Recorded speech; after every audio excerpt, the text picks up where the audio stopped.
हिंदी में यूपीएससी की तैयारी से संबंधित प्रोग्राम्स को देखने के लिए सब्सक्राइब करें स्टडी IQ-IAS हिंदी। हेलो दोस्तों, स्वागत है आप सबका स्टडी IQ-IAS हिंदी पे। मैं ललिता दहिया। दोस्तों, आज हम बात करेंगे सिक्किम की, क्योंकि 16 मई को सिक्किम का राज्य दिवस होता है और इसी राज्य दिवस के उपलक्ष्य में हमारे देश के राष्ट्रपति, प्रधानमंत्री और तमाम विपक्ष के नेताओं के द्वारा सिक्किम को राज्य दिवस की बधाई दी गई।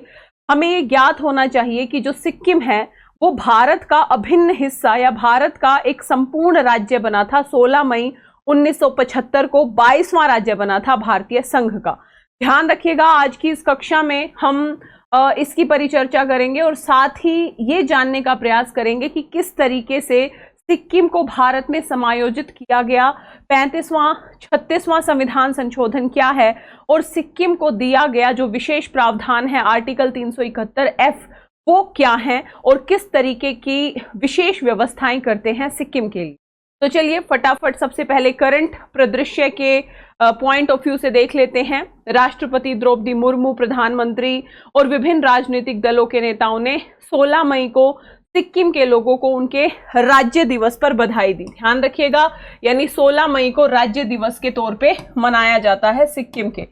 और स्पष्ट तौर पे कहा अपनी बधाई में कि राज्य ने प्रकृति के साथ सामंजस्यपूर्ण सह अस्तित्व का प्रदर्शन करते हुए सतत विकास के उल्लेखनीय उदाहरण स्थापित किए हैं। यदि पर्टिकुलर राष्ट्रपति जी की बात की जाए तो उन्होंने स्पष्ट तौर पे कहा कि सिक्किम के लोगों को राज्य दिवस पर हार्दिक बधाई। सिक्किम अपनी असीम प्राकृतिक सुंदरता, समृद्ध सांस्कृतिक विरासत और अपने लोगों की गर्मजोशी के लिए व्यापक रूप से प्रशंसित है। भारत के सबसे अधिक पर्यावरण के प्रति जागरूक राज्यों में से एक के रूप में सिक्किम ने प्रकृति के साथ सामंजस्यपूर्ण सह अस्तित्व को प्रदर्शित किया है और सतत विकास के उल्लेखनीय उदाहरण स्थापित किए हैं। तो इस तरीके की बधाई के संदेश तमाम तरीके के राजनेताओं ने दिए। अब हम एक बार सिक्किम के मुद्दे पे नजर डाल लेते हैं। सबसे पहली बात यह समझने की है कि 1947 तक सिक्किम एक भारतीय रियासत थी जिस पर चोग्याल वंश का शासन हुआ करता था। लेकिन 1947 में जैसे ही अंग्रेजों का शासन खत्म हुआ, भारत एक संपूर्ण संप्रभु राज्य बना। तो ब्रिटिश राज के खत्म होते ही सिक्किम भारत का संरक्षित राज्य बन गया, यानी पूर्ण राज्य नहीं था 1947 में, बल्कि एक संरक्षित राज्य बना। यानी कि इस संरक्षित राज्य की विधि के तहत भारत सरकार सिक्किम के रक्षा के मुद्दे, बाहरी मामले, संचार इत्यादि की जिम्मेदारी संभालती थी। लेकिन 1947 से लेके 1974 तक जो सिक्किम है ये संरक्षित राज्य के तौर पे ही काम करता रहा। लेकिन 1974 तक आते आते सिक्किम ने भारत के साथ अधिक सहयोग की इच्छा व्यक्त की और इस इच्छा के बाद संसद ने 35वां संविधान संशोधन अधिनियम 1974 पारित किया। ध्यान रखिएगा, 35वें संविधान संशोधन के द्वारा सिक्किम को सहयोगी राज्य या सह राज्य का दर्जा दिया गया और संविधान के अंतर्गत राज्य का एक नया वर्ग प्रस्तुत किया गया और संविधान में एक नया अनुच्छेद जोड़ा गया, आर्टिकल 2A। ठीक है, तो पहले 35वें संविधान संशोधन द्वारा पूर्ण राज्य नहीं बना था, बल्कि सह राज्य या सहयोगी राज्य बना था।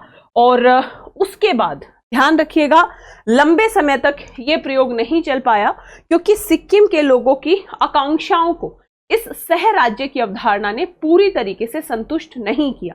इसी के मद्देनजर हम देखते हैं 1975 में जनमत संग्रह किया गया सिक्किम के अंदर और इस जनमत संग्रह में चोग्याल संस्था को समाप्त करने और सिक्किम को भारत का अभिन्न अंग बनाने के पक्ष में बड़े स्तर पे मतदान हुआ। यदि पर्टिकुलर इस मतदान की बात करें तो भारत में शामिल होने और सिक्किम की राजशाही को समाप्त करने के संदर्भ में लगभग 60,000 के आसपास वोट पड़े, जबकि इसके विरोध में लगभग 1500 के आसपास वोट पड़े। यानी बड़ी संख्या में सिक्किम के लोगों ने भारत के पक्ष में शामिल होने को अपना समर्थन दिया और इसी के परिणाम स्वरूप भारत को पूर्ण राज्य बना दिया गया और 36वां संविधान संशोधन अधिनियम 1975 लागू कर दिया गया।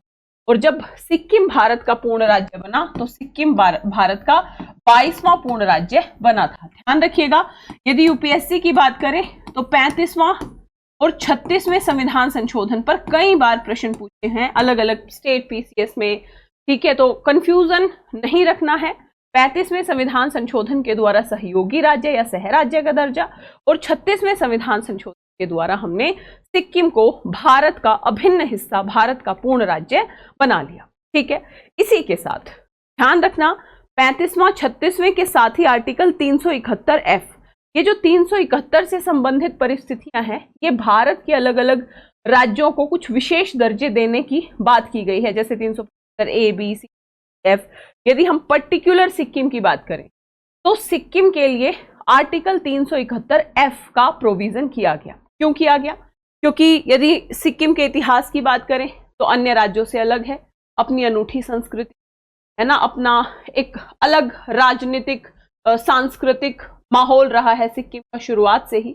तो सिक्किम के लोगों के सामाजिक, राजनीतिक और सांस्कृतिक हितों की रक्षा करने के लिए ये जो 371F है, इसको सावधानी पूर्वक तैयार किया गया ताकि भारत के व्यापक संवैधानिक ढांचे के भीतर अपना स्थान खोज सकें सिक्किम के लोग, ठीक है। तो इसी के संदर्भ में 371F सिक्किम के लोगों को एक महत्वपूर्ण सुरक्षा प्रदान करने का काम करता है ताकि सिक्किम के लोगों की विशिष्ट संस्कृति, विशिष्ट पहचान, प्रशासनिक प्रथाओं का भारतीय राज्य की संरचना के भीतर सम्मान और संरक्षण किया जा सके।